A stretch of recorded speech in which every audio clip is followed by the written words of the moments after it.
Faster than a speeding bullet. More powerful than a locomotive. Able to leap tall buildings in a single bound. Look! Up in the sky! It's a bird! It's a plane! It's Superman! Yes, it's Superman, strange visitor from another world who came to Earth with powers and abilities far beyond those of mortal men. Superman, who can change the course of mighty rivers, bend the steel in his bare hands, and who, disguised as Clark Kent, mild-mannered reporter for a great metropolitan newspaper, fights a never-ending battle for truth, justice, and the American way. But before we join Superman, here is an important message. Fellows and girls, have you ever seen a squadron of American bombers roaring through the air in formation? Have you seen newsreel pictures of Uncle Sam's destroyers cutting through the seas as they patrol in search of enemy subs and surface raiders? I'm sure you have. And I'll bet you were thrilled. You probably felt terribly proud, too. Well, if you've been buying war-saving stamps regularly, you have a right to be proud. Not only because those planes and those ships represent the fighting spirit of America, but because you helped to build them. Yes, sir, every time you bought a war-saving stamp, your money helped buy the labor and materials that are used to make planes and ships and equipment to knock out the Nazis and the Japs. So next time you hear some boy or girl on your block say, "Shucks, what difference can one dime make?" you tell them every dime does make a difference. It makes a big difference. Tell them, for instance, that if every boy and girl in the United States bought just one 10-cent war-saving stamp every day, it would add up to enough money to buy a lot of swift pursuit planes with which our Army and Navy forces could blast the Axis out of the air. And while you're at it, you might remind them that another way all you fellows and girls can help to win this war is to put back into circulation all the pennies and nickels you've been saving in your piggy banks and tin cans and glass jars. Because, as you know, when you put a lot of these coins away, it causes a shortage of them. And in order to make more, the Mint would have to use a lot of metals that are vital to America's war effort. Metals used to make guns and tanks and planes. So get permission tonight to break open your coin banks. Then take those coins and turn them in for war-saving stamps and bonds. In that way, you'll be doing your country a double service. Remember, a stamp a day will pave the way to victory. And now, the adventures of Superman. As you remember, Superman, in his guise of Clark Kent, together with Lois Lane, Perry White, and Jimmy Olsen, is aboard a tanker which had rammed Dr. Cameron's submarine in mid-Atlantic. Soon after boarding her, our friends discovered that although the tanker was running, there was no one aboard, except the dead captain of the vessel. In our last episode, they were shocked to find a strange person in the pilot house, an aged man dressed entirely in seaweed. The man, who appeared to be crazy, was captured by Kent, securely bound, and left there while they continued their investigation of the strange ship. Later, when our friends returned to the pilot house to question the old man... But wait, listen. There's the man lying on the floor. The strange old man, dressed entirely in seaweed. Clark, do you really think he's the old man of the seaweed? Well, it's fairly obvious, Lois. Also, it's apparent, according to the ship's log, that he's the man who killed the captain. Not only killed him, but sat him at the head of the table in the dining saloon. Seems pretty clear to me that he's the man behind this mystery. He ought to be able to tell us everything we want to know. What happened to the crew of this ship? How come it was running all by itself? And everything else we want to know. Yes, I think he'll be able to tell us a great deal. Not moving, just lying on the floor there where we left him. Yeah, probably passed out. Well, we'll soon wake him up. All right, friends, snap out of it. Come on, now. What in the world? Clark, what is it? Oh, great heavens. I went to pick him up by the collar and look. Mr. Kent, you're just holding a big bunch of seaweed in your hand. There's no man there at all. Good heavens. What I thought was a man is nothing but a pile of seaweed. This is ghastly. Clark, we must be dreaming. You're right, Lois. This is a dream, a horrible nightmare. I see Kent standing there holding a pile of seaweed in his hand. A pile of seaweed we thought was a man. But he's not really there. We're hold just on, out Chief, of our hold mind. on. Take it easy, all of you. I am here. This is a pile of wet seaweed I'm holding in my hand, and this whole business is anything but a dream. It's true, every bit of it. But it doesn't make sense, Mr. Kent. It doesn't add up. What's it all mean? I don't know yet, but there must be a logical, sensible solution to it. You can depend on that. Great heavens, Clark, you always say the same thing. That's true, Lois, but remember, he's usually right. But this, it's impossible. 10 minutes ago, we captured that thing you're holding in your hand, and in it we thought was a man. An old... No, Lois. Don't you realize what's happened here? Now, what do you mean, Kent? Because we find a pile of seaweed here now, you assume that was all we had before. The reason you feel that way, we just imagined the old man was dressed in seaweed, is because you're letting the mystery of this ship get you down. Actually, we did capture a man who was dressed in this costume. Somehow, he's managed to escape while we were in the captain's cabin going over the log. Oh, I get it. The guy comes to, unties himself, slips out of that suit of seaweed, and takes it on the lam. Inelegantly put, Jim, but that's about it. Oh, golly, what do we do now? We search the ship until we find the man again. Now, Jim, you stay here. Stay here? Well, golly, no. I want to search the ship with the rest of you. This isn't a game, Jim. It's a very serious business. I want you to stay here and keep that foghorn going. We're in a very dense fog, and there's no telling what might ram us.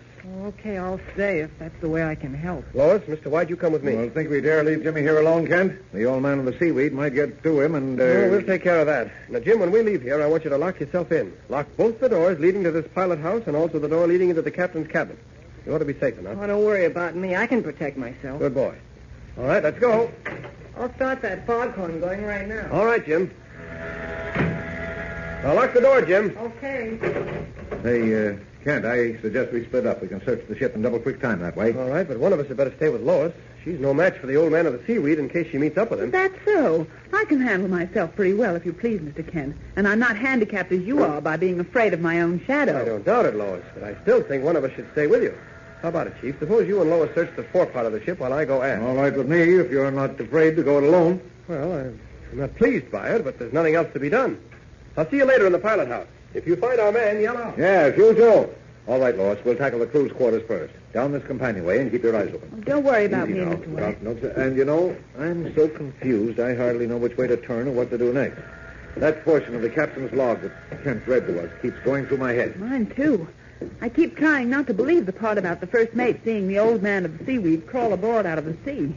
And yet I don't know. Yeah, and I'm sure I don't either.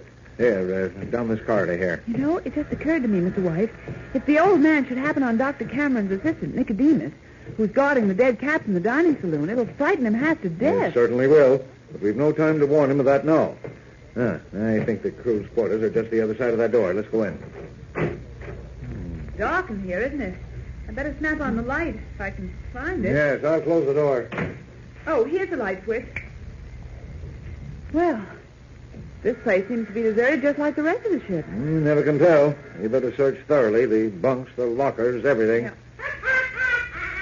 Don't bother. What? I'm standing behind Great you. Scott. White, he must have been standing behind the door when we opened it. Yeah. Exactly, miss.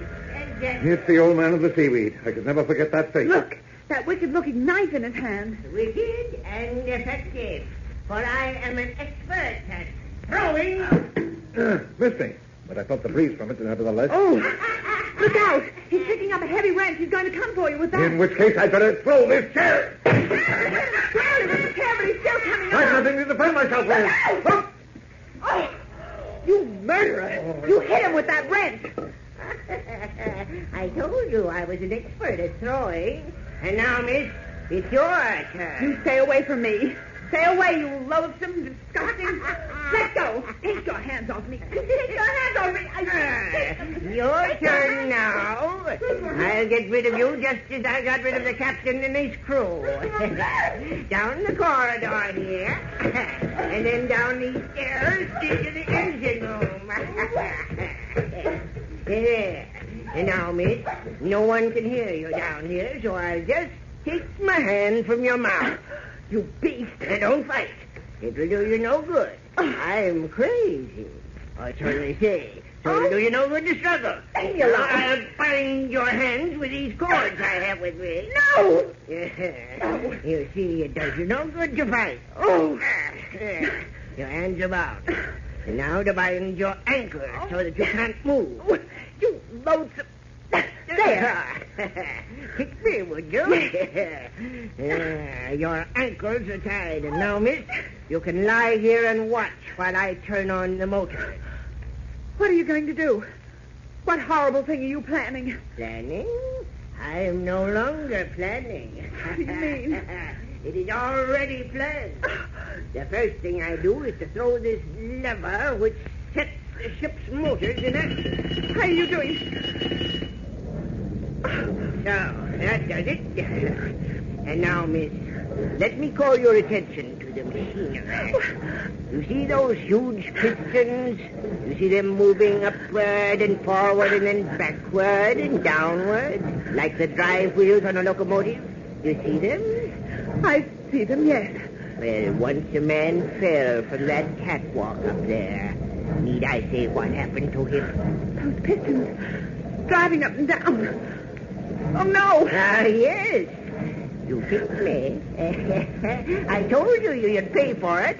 And now is the time. No, put me down. You can't do a horrible thing like this. Let go of me. Let go of you, but not before I've thrown you. I told you I was an expert at throwing, and I'm aiming you for that spot right under the downcoming piston. And here you go. No, my friend, here you go. Superman? Oh, she's fainted. Well, this gives me a chance to return to my disguise of Clark Kent. Oh. Just in time, too. Superman. Clark, what are you doing here? Well, I just came down here on a hunch, you might say. A hunch that the old man we're looking for was here, and sure enough, I find him out like a light, and you lying here in a faint. Gracious. I guess I must have been unconscious for some time. I guess you must have. Clark, that man lying there. It was horrible. What? He was going to... Oh, I can't bear to think of it. What do you mean? Superman arrived just in time to knock him out and save me. Well, lucky for you. Hey, by the way, where's Mr. White? Mr. White? I'd forgotten about him. He's in the crew's quarters. In the crew's quarters? Yes, this man knocked him out with a large wrench. We'd better get to him and Yes. see if he's all right. Oh, but wait a minute. First, I'll turn off these engines before we're pulled off our anchor here. Well, I'll find which one is the right lever. No, I think this is the lever here. Yeah. Now, let's see. Uh-huh. That was it, all right. Well, that does that. Come on, let's see about White. All right, but wait a minute. What? What about that man lying there? Well, you said Superman hit him, and if I remember correctly, when Superman hits them, they stay put for a time. There's no need to worry about him. Come on. Stay where you are. What the... Throw up your hands and don't budge, or I'll shoot to kill. Well, what new development is taking place in our mystery now? Although they thought the mystery ship deserted, our friends found first the old man of the seaweed, and now another stranger. Who can this be? This is truly the most baffling riddle Superman has ever been up against. Why not match your wits with his and see if you can solve it before he does? Be sure to be with us tomorrow for another thrill-packed episode with plenty of puzzles and surprises. Listen, in fact, every day, Monday through Friday, same time, same station. Tune in and follow the adventures of Superman. By all means, don't forget to tune in to Superman tomorrow for another thrilling and exciting episode. And don't forget to talk to Mother and Dad before you go to bed tonight about making arrangements to buy war-saving stamps regularly. Start the day off right tomorrow. Buy at least one 10-cent war-saving stamp first thing after breakfast. Remember what I told you at the beginning of this program. Every single dime is important because all our dimes put together can go a long way to help pay for the guns and tanks and planes and ships we need to knock out the Nazis and Japs. And say, here's an idea for you. Why don't you get together with your friends tomorrow and make a joint pledge to buy war-saving stamps every time you've got a dime? See which of you can buy the most war-saving stamps every week and every month. And that way you'll help Uncle Sam smash the Axis. You'll be doing your share to win this war. Faster than a speeding bullet. More powerful than a locomotive. Able to leap tall buildings in a single bound. Look, up in the sky. It's a bird. It's a plane. It's Superman. Follow the adventures of Superman every day, Monday through Friday, same time, same station. Superman is directed by George Lothar and is a copyrighted feature appearing in Action Comics magazine.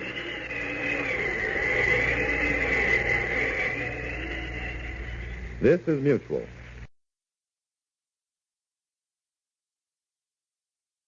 Welcome back. Well, maybe it's just the mystery title in here, But I'm expecting this to be another surprise anniversary party for Clark Kent. I hope that doesn't turn out to be the case.